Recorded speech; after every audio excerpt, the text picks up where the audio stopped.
नमस्कार। जय श्री जगन्नाथ। पवित्र दोल पूर्णमी अवसर रे समस्त दर्शक और शुभेच्छु मानू मोर शुभेच्छा और शुभकामना।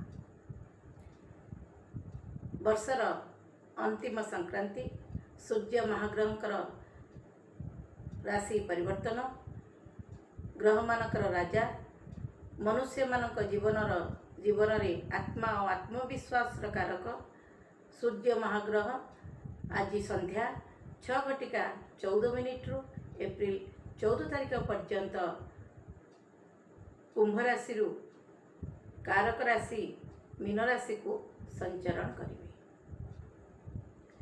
रवि महाग्रहंकर राशि परिवर्तन बेलू वृष राशि रे बृहस्पति, मंगल मिथुन राशि रे, केतु कन्या राशि रे, शनि कुंभ राशि रे, बुध शुक्र राहु मीन राशि रे अवस्थान करथिबे। एही समय मध्य रे चतुर्ग्रही योग मीन राशि रे सृष्टि हेबो। ए समय राजनीतिक क्षेत्र में, प्रशासनिक क्षेत्र में, सरकारी योजना रे, खाद्य वस्त्र चिकित्सा आदि क्षेत्र में जातक सकारात्मक परिणाम लाभ करेंगे। आसंतु जानिमा शेष संक्रांति बा सूर्यंक मीन राशि रे संक्रमण काल रे मेष ठारू मीन पर्यंत 12 गोटी राशि रे चंद्र राशि आधार रे कि प्रकार शुभाशुभ फल रही। कालपुरुषर प्रथम राशि मेष राशि। मेष राशि जातक आर्थिक समस्यार समाधान है। विदेश यात्रा रे संभावना रही। ऋण मिलिब, प्रेम संपर्क रे सुधार आसिब, संतान पक्षर थिबा समस्यार समाधान हेब, करज एवं गुप्त शत्रुंक कबलरू मुक्त होई पारंती। पैतृक संपत्ति विवाद दूर हेब, परिश्रम अनुसार आर्थिक लाभ करिवे। मेष राशि जातक नेत्र और उदर जनित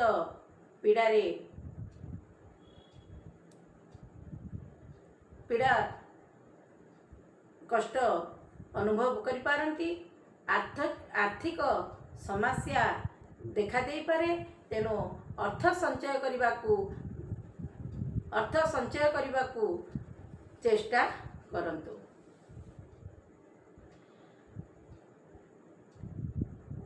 सूर्यंकर एई राशि परिवर्तन रे ग्रह मानकर शुभ प्रभाव पे मेष राशि जातक प्रातः स्नान परे तंबा पात्र रे जल रे गुड़ मिश्रित करी प्रत्येक दिन बाल सूर्य को अर्घ्य अर्पण करंतु।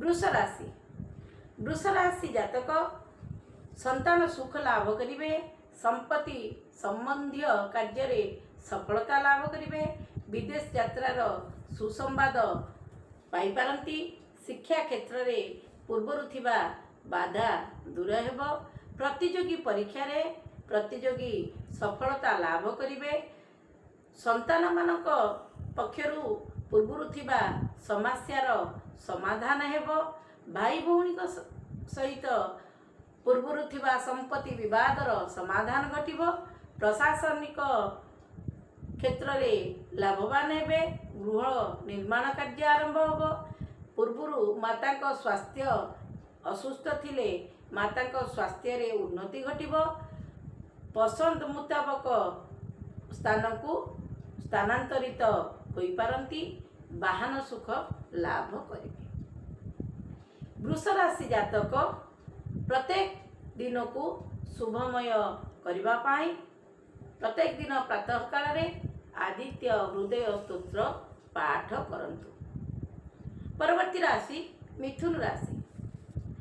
मिथुन राशि कार्य क्षेत्र में उच्च पदवी लाभ करिवे, उच्च अधिकारी सहयोग मिलिब, सामाजिक क्षेत्र में मान सम्मान लाभ करिवे, गृह निर्माण कार्य आरंभ होब, माता पिता पक्षरु संपत्ति लाभ करिवे, व्यवसाय रे लाभदायक परिस्थिति सृष्टि हेब, शिक्षा क्षेत्र में पूर्वरु थिबा बाधा दूर हेब, धार्मिक यात्रा करि पारंती, वाहन सुख लाभ करिवे। मेष राशि मिथुन राशि जातक प्रत्येक दिन को शुभमय करिबा पाई प्रत्येक दिन प्रातः काल रे स्नान सारी गणेश चालीसा पाठ करंतु। कर्कट राशि जातकंकर आत्मविश्वास रे वृद्धि पाइब, अचानक धन लाभर जोग रही, संपर्क रे सुधार आसीब, भाई भौणी सहित पूर्वरु थिबा संपत्ति विवादर समाधान हेब, कार्य क्षेत्र में उच्च अधिकारी सहयोग मिलिब, शिक्षा क्षेत्र में सफलता लाभ करिवे, नूतन नियुक्ति मिली पारे, अविवाहित मानकर विवाह प्रस्ताव आसी पारे, किंतु एही समय रे करज परिशोध करि पारंती और निजर अहंकार को त्याग करंतु। कर्कट राशि जातक दिन गुड़ी को शुभमय करिबा पाई सूर्य महाग्रह को गुड़ मिश्रित जल अर्घ्य रूप में अर्पण करंतु। परवर्ती राशि सिंह राशि। सिंह राशि जातक एही राशि परिवर्तन रे अर्थ संचय करने को चेष्टा करंतु। परिवार रे द्वंद्व उपजी पारे, मान सम्मान लाभ करिवे, ससुरालय सहित पूर्वरु थिबा मतभेद दूर हेब, अविवाहित मानकर विवाह प्रस्ताव आसी पारे, जीवन साथी सहित पूर्वरु थिबा वैचारिक मतभेद दूर हेब, जीवन रे गुरुत्वपूर्ण निष्पत्ति नहीं पारंती, स्वास्थ्य समस्या दूर हेब, आय रे वृद्धि घटिब, कार्य क्षेत्र में उच्च अधिकारी सहयोग मिले। दिन गुड़ी को शुभमय करने पाई सिंह राशि जातक प्रत्येक दिन प्रातः काल स्नान सारी बाहर को जीवा पूर्व लाल चंदन तिलक कपाल रे धारण करंतु। कन्या राशि जातकंकर वैवाहिक जीवन रे मतभेद ठारू दूरे रुहंतु, जीवन रे गुरुत्वपूर्ण निर्णय नहीं पारंती, नूतन योजना कार्यकारी होई पारे, कार्य क्षेत्र में पदोन्नति मिलिब, विदेश ग्रस्त रे जाई पारंती, वृत्ति व्यवसाय रे स्थानांतरण जोग सृष्टि हेब, जीवन साथी स्वास्थ्य प्रति सावधान रुहंतु, मान सम्मान लाभ करिवे, करजरु मुक्ति होई पारंती। सूर्य महाग्रहंकर एही राशि परिवर्तन रे कन्या राशि जातक प्रत्येक दिन प्रातः काल रे स्नान सारी आदित्य हृदय स्तोत्र पाठ करंतु। परवर्ती राशि तुला राशि। तुला राशि गुरुत्वपूर्ण परिवर्तन जोग रही, प्रेम संपर्क रे सुधार आसीब, पूर्वर अटकी थिबा गृह निर्माण कार्य आरंभ हेब, संतान पक्षरु थिबा समस्यार समाधान हेब, दाम्पत्य जीवन सुखमय, आईन अदालत मामलारू मुक्त होई पारंती, पूर्वरु थिबा करजरु मुक्त होई पारंती, बड़ भाई भौणी सहयोग मिली पारे, पिता सहयोग लाभ करिवे, कार्य क्षेत्र में परिवर्तन जोग रही, अविवाहित मानकर विवाह प्रस्ताव आसी पारे। प्रत्येक दिन को शुभमय करने पाई तुला राशि जातक प्रत्येक दिन प्रातः काल रे सूर्य चालीसा पाठ करंतु।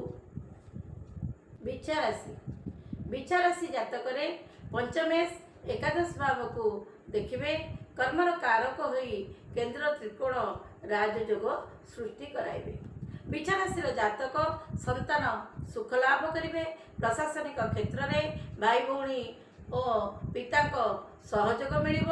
ଗୃହ ନିର୍ମାଣ ଆରମ୍ଭ କରିବେ। ଗୃହ ପ୍ରବେଶରେ ମଧ୍ୟ ଯୋଗ ସୃଷ୍ଟି ହୋଇପାରେ। ପରିଶ୍ରମ ଅନୁସାରେ ସଫଳତା ମିଳିବ। ଧାର୍ମିକ କ୍ଷେତ୍ରକୁ ଯାତ୍ରା କରିପାରନ୍ତି। ପ୍ରେମ ବିବାହ କରିପାରନ୍ତି। ପ୍ରତିଯୋଗୀ ପରୀକ୍ଷାରେ ପ୍ରତିଯୋଗୀ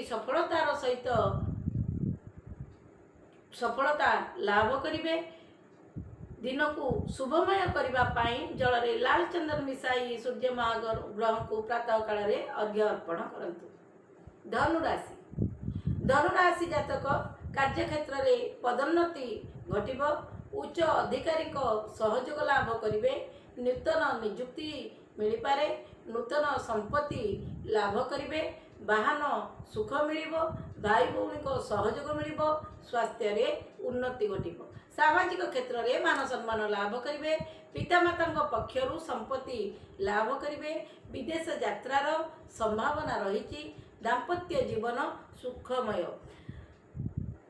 ଏହି ସୂର୍ଯ୍ୟ ମହାଗ୍ରହଙ୍କର ରାଶି ପରିବର୍ତ୍ତନ ସମୟରେ ପ୍ରତ୍ୟେକ ଦିନ ପ୍ରାତଃ କାଳରେ ଧନୁରାଶି ଜାତକ ଆଦିତ୍ୟ ହୃଦୟ ସ୍ତୋତ୍ର ପାଠ କରନ୍ତୁ। ପରବର୍ତ୍ତୀ ରାଶି ମକର ରାଶି। ମକର ରାଶି ଜାତକ ପୂର୍ବରୁ ଥିବା ସମସ୍ୟାର ସମାଧାନ ହେବ। କରଜରୁ ମୁକ୍ତି ମିଳିବ। ଭାଇ ଭଉଣୀଙ୍କ ସମ୍ପର୍କରେ ସୁଧାର ଆସିବ। ସରକାରଙ୍କ ପକ୍ଷରୁ ଆର୍ଥିକ ସହଯୋଗ ମିଳିବ।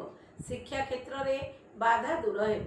ସମ୍ପତ୍ତି ସମ୍ବନ୍ଧୀୟ ସଫଳତା ଲାଭ କରିବେ। ଜୀବନ ସାଥୀଙ୍କ ସହିତ ମତାନ୍ତର ଦୂର ହେବ। ସ୍ୱାସ୍ଥ୍ୟ ସମସ୍ୟା ଦୂର ହେବ। ମାଲି ମକଦ୍ଦମାରେ ବିଜୟ ଲାଭ କରିବେ। ବୃଥା ବ୍ୟୟ କରନ୍ତୁ ନାହିଁ। ଭାବନାତ୍ମକ ବିଚାର କରନ୍ତୁ। ଉପାୟ ପ୍ରତ୍ୟେକ ଦିନ ଶୁଭମୟ କରିବା ପାଇଁ ମକର ରାଶି ଜାତକ ଆଦିତ୍ୟ ହୃଦୟ ସ୍ତୋତ୍ର ପାଠ କରନ୍ତୁ। କୁମ୍ଭ ରାଶି। କୁମ୍ଭ ରାଶି ସୂର୍ଯ୍ୟ ମହାଗ୍ରହ ଦ୍ୱିତୀୟ ଭାବରେ ସଞ୍ଚରଣ କରିବେ। ଆତ୍ମବିଶ୍ୱାସରେ ବୃଦ୍ଧି ପାଇବ। ନକାରାତ୍ମକ ଭାବନା ଦୂର ହେବ। ଆର୍ଥିକ ସଞ୍ଚୟ କରିପାରନ୍ତି। ବିଦେଶ ଗସ୍ତରେ ଯାଇପାରନ୍ତି। ଅବିବାହିତମାନଙ୍କର ବିବାହ ପ୍ରସ୍ତାବ ଆସିପାରେ। ଶ୍ୱଶୁରାଳୟ ପକ୍ଷରୁ ପୂର୍ବରୁ ଥିବା ବିବାଦ ଦୂର ହେବ। ଆର୍ଥିକ ସହଯୋଗ ମିଳିବ। ଜୀବନର ଗୁରୁତ୍ୱପୂର୍ଣ୍ଣ ନିର୍ଣ୍ଣୟ ନେଇପାରନ୍ତି। ଦାମ୍ପତ୍ୟ ଜୀବନରେ ମାଲି ମକଦ୍ଦମା ଛାଡ଼ପତ୍ର ଆଦି ଥିଲେ ତାହା ଦୂର ହେବ। ଆର୍ଥିକ ସମସ୍ୟା ଦୂରେଇଯିବ। କୁମ୍ଭ ରାଶି ଜାତକ ସୂର୍ଯ୍ୟ ମହାଗ୍ରହଙ୍କର ଏହି ରାଶି ପରିବର୍ତ୍ତନରେ ପ୍ରତ୍ୟେକ ଦିନ ପ୍ରାତଃ କାଳରେ ସ୍ନାନ ସାରି ଓଁ ଗୃଣୀ ସୂର୍ୟାୟ ନମଃ ମନ୍ତ୍ର ଜପ କରନ୍ତୁ। କାଳପୁରୁଷର ଶେଷ ରାଶି ମୀନ ରାଶି। ମୀନ ସଂକ୍ରାନ୍ତି ସୂର୍ଯ୍ୟଙ୍କର ମୀନ ରାଶିରେ ପ୍ରବେଶ। ଏକ ମାସ ସୂର୍ଯ୍ୟ ମୀନ ରାଶିରେ ସଞ୍ଚରଣ କରିବେ। ମୀନ ରାଶିର ଜାତକଙ୍କର ଆତ୍ମବିଶ୍ୱାସରେ ବୃଦ୍ଧି ପାଇବ। ପୂର୍ବରୁ ଥିବା ସମସ୍ୟାର ସମାଧାନ ଘଟିବ। ସମାଜରେ ମାନ ସମ୍ମାନ ଲାଭ କରିବେ। ପିତାଙ୍କ ସହିତ ତାଳମେଳ ଠିକ୍ ରହିବ। ସନ୍ତାନ ସହିତ ପୂର୍ବରୁ ଥିବା ମନାନ୍ତର ଦୂର ହେବ। ଆର୍ଥିକ କ୍ଷେତ୍ରରେ ଅଭିବୃଦ୍ଧି ଘଟିବ। ଜୀବନସାଥୀଙ୍କ ସହିତ ମତାନ୍ତର ଦୂର ହେବ। ସ୍ୱାସ୍ଥ୍ୟ ପ୍ରତି ସାମାନ୍ୟ ସାବଧାନ ରହିବେ ଏବଂ ବାଣୀରେ ସଂଯମତା ରକ୍ଷା କରିବେ। ମୀନ ରାଶି ଜାତକ ଦିନଗୁଡ଼ିକୁ ଶୁଭମୟ କରିବା ପାଇଁ ପ୍ରତ୍ୟେକ ଦିନ ପ୍ରାତଃ କାଳରେ ଜଳରେ ଗୁଡ଼ ମିଶ୍ରିତ କରି ସୂର୍ଯ୍ୟ ମହାଗ୍ରହଙ୍କୁ ଅର୍ଘ୍ୟ ଅର୍ପଣ କରନ୍ତୁ। ଏ ଥିଲା ମୀନ ରାଶିରେ ସୂର୍ଯ୍ୟଙ୍କର ସଞ୍ଚରଣ କାଳ ମଧ୍ୟରେ ଦୀର୍ଘ ଏକ ମାସ କାଳ ମେଷଠାରୁ ମୀନ ପର୍ଯ୍ୟନ୍ତ ରାଶିମାନଙ୍କରେ କି ପ୍ରକାର ଫଳ ପ୍ରଦାନ କରିବେ ତାହାର ସାମାନ୍ୟ ତଥ୍ୟ। ଯଦି ଏହି କାର୍ଯ୍ୟକ୍ରମଟି ଆପଣମାନଙ୍କୁ ଭଲ ଲାଗିଥାଏ ତାହେଲେ ଲାଇକ୍ ସେୟାର ସବସ୍କ୍ରାଇବ୍ କରିବାକୁ ଆଦୌ ଭୁଲନ୍ତୁ ନାହିଁ। ନମସ୍କାର। ଜୟ ଶ୍ରୀ ଜଗନ୍ନାଥ।